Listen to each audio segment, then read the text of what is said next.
Some people think that if you want to understand social entrepreneurship, you need to read separate books. A book about business, a book about public policy, a book about economics, a book about management, and a book about justice. Read the book on justice first. This book was a book of conviction for me about the issues and the troubles and the challenges that we are facing and have faced for a very long time, and then now are more agitating and more disturbing than ever before. Forthcoming. So let's say a year from now, what do you hope for? Because we're all here, we can use the study guide. So what do you hope? How do you hope the book will be used? Because you didn't write it to just be read. You wrote it as a manual. That it really is the one book anybody who is a social entrepreneur should have, and that it's a manual. So it's called The Unfinished Social Entrepreneur because I feel unfinished. It's a moment in time in my own life where I needed to take a break, and I started writing the book as a personal journey to refine and rediscover my place in the world and in this work. And in the middle of doing that, and sharing those thoughts through my newsletter and in conversations, I found out that I wasn't alone. And that was both frightening and confirming at the same moment. And I still feel that way. So the real answer is, what are you going to do?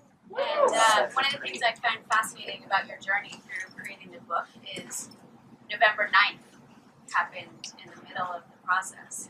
Because it seems to me there's a silver lining here, which is the massive groundswell of grassroots activism and so many people up off the couch that we can take advantage of that, and then there's lots of dark clouds too. So I'd love your thoughts on where you've landed in that.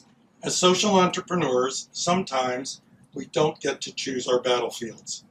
Today, our challenge is embracing, with all our hearts and all our energies, the challenge of civic entrepreneurship.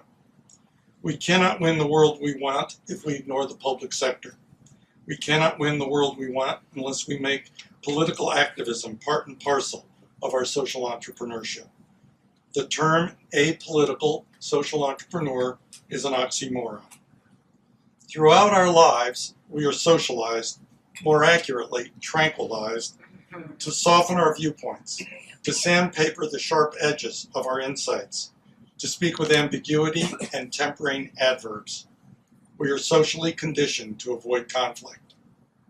But who benefits when we are mealy-mouthed? Neither truth, nor justice, nor social change. The first power of social entrepreneurship is the power to raise hell. Social change starts with one person, with you, with me. Every petition starts with a single signature. Every picket line starts with a single picket. Every call to arms starts with a single shout. Our social entrepreneurship is inspired and energized by the thunderous, irresistible social justice movements of history. Our battles are with the interconnected monstrosities of racism, sexism, ageism, classism, and eco-terrorism. Fighting the good fight is utterly gratifying, compelling, completing, comforting, and more needed, more necessary, and more urgent than ever before. A drowning person doesn't ask or care whether a taxpayer, a shareholder, or a nonprofit paid for the lifeguard.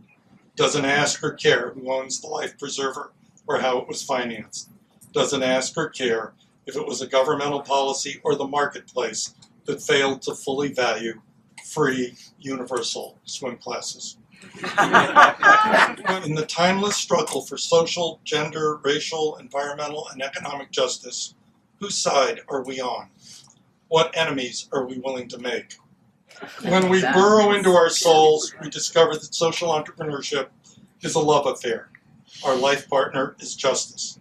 Just like in any dynamic relationship, my mind focuses on what I can give, not what I can take. My happiness fuses with the happiness of others. Like any love affair, justice awakens an insatiable yearning. The more we embrace it, the more we are fulfilled by it. The more justice we get, the more we want, and the more it demands of us.